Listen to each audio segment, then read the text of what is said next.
Two men, self-made, visionary, stubborn. Two men both out to harness an invisible power, aiming for nothing less than lighting up the world. Two men who are both famous inventors, striving for the same goal, will clash in a bitter struggle. The fight for electricity will be fought over two currents and evolve into an all-out war between two geniuses. Between Thomas Alva Edison and George Westinghouse.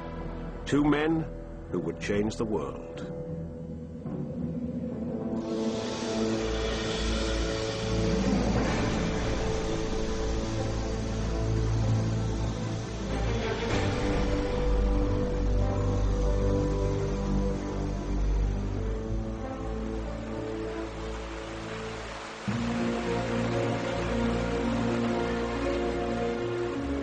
The legendary Niagara Falls on the US-Canadian border.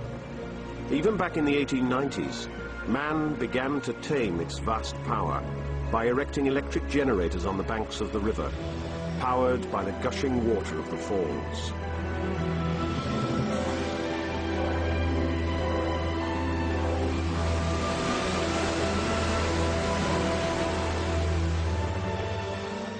But the energy so ingeniously tapped from the roaring masses of the Niagara River could only be used on the spot, as no means had yet been discovered to transmit electricity over long distances.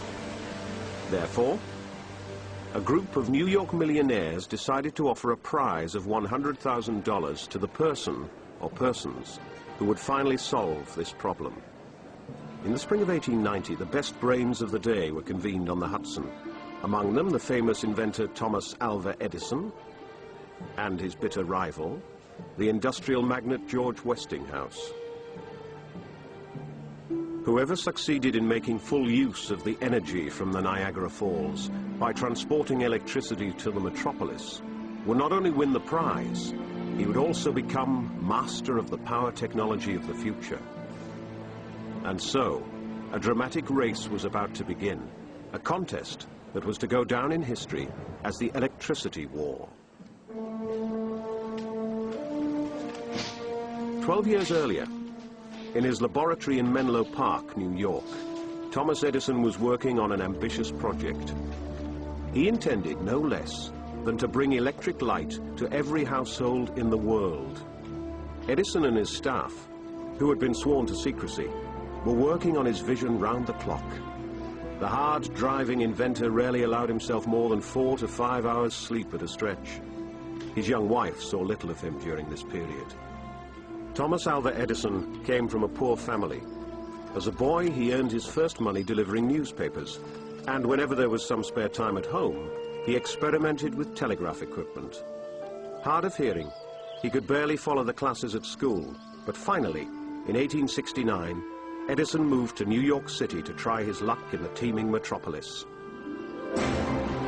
In the pulsating financial center of America, information was a precious commodity, and the telegraph was vital to keep that pulse beating. Freight rates from San Francisco, meat prices from Chicago, steel tariffs from Pittsburgh. This is the place where all the information converged. Edison got a job with the Law's Gold Indicator Company, operating the telex machine. One day, the stock market ticker broke down and Edison's time had come. With a few deft and expert adjustments, he not only repaired the machine, but also significantly improved the whole equipment. His boss was impressed and handed the baffled Edison a check for $40,000 as payment for his invention. Edison resolved to become his own boss, and in 1876 he started his first industrial research lab. I think Menlo Park is the most significant portion of Edison's life, the period that he was there. It was only 5 years. He moved there in 1876. And when he moved there, he was creating a new place, a new thing that hadn't existed before, a research and development laboratory. Its only goal was to develop new technology. Edison wrote a letter to a friend in which he said, I'm going to develop a new invention every 6 months and a minor one every 10 days. So there are various people working on various parts of a project. And so now you have team research. And this is what's new about Menlo Park. It's the first real industrial research laboratory. At this stage, Edison had no idea that his own passion for electric power would lead him into a no-holds-barred contest with a mighty opponent.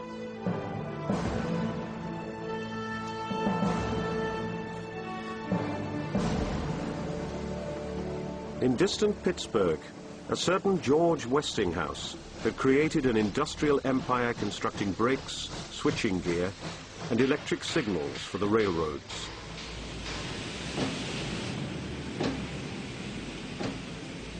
George Westinghouse was almost the same age as Edison.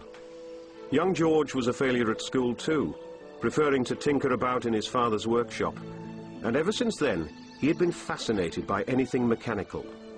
Just like Edison, Westinghouse developed a series of inventions as a young man, until one day a fateful event determined the path he would follow.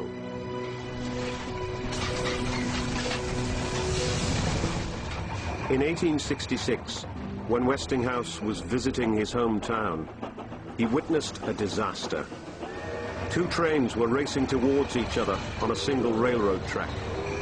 The brakemen were hurrying along each train, having to apply the brakes on each car separately. They didn't stand a chance, and the trains collided head-on. Westinghouse realized that if the brakes on all the railroad cars were connected in one system, the engineer would simply have to operate one lever in order to bring the whole train to a standstill. And so he began work on a braking system operated by compressed air. His invention was a resounding success, and soon Westinghouse had his first factory built in Pittsburgh. It was to be followed by others in England, France, and Germany, turning the Westinghouse brand into a household name the world over.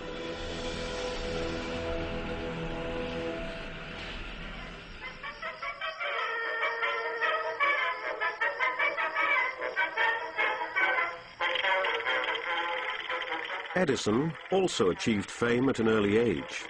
His phonograph was already delighting people all around the globe when some powerful financiers put a fascinating idea into his head. For several decades now, gas lights had lit up the streets of cities and the homes of the wealthy.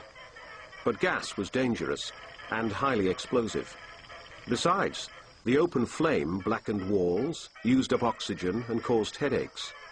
An affordable and safe electric system, however, could solve all these problems and open up an entirely new and most promising market.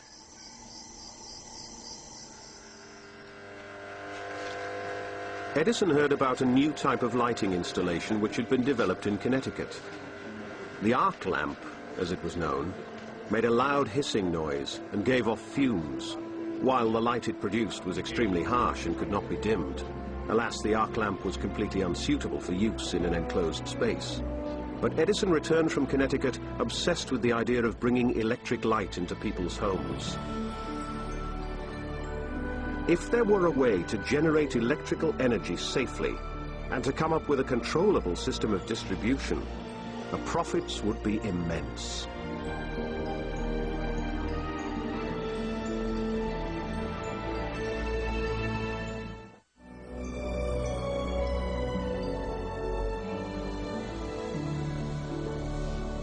Today, electrical energy is an important trading commodity, and the companies that provide this energy are among the most powerful business enterprises in the Western world.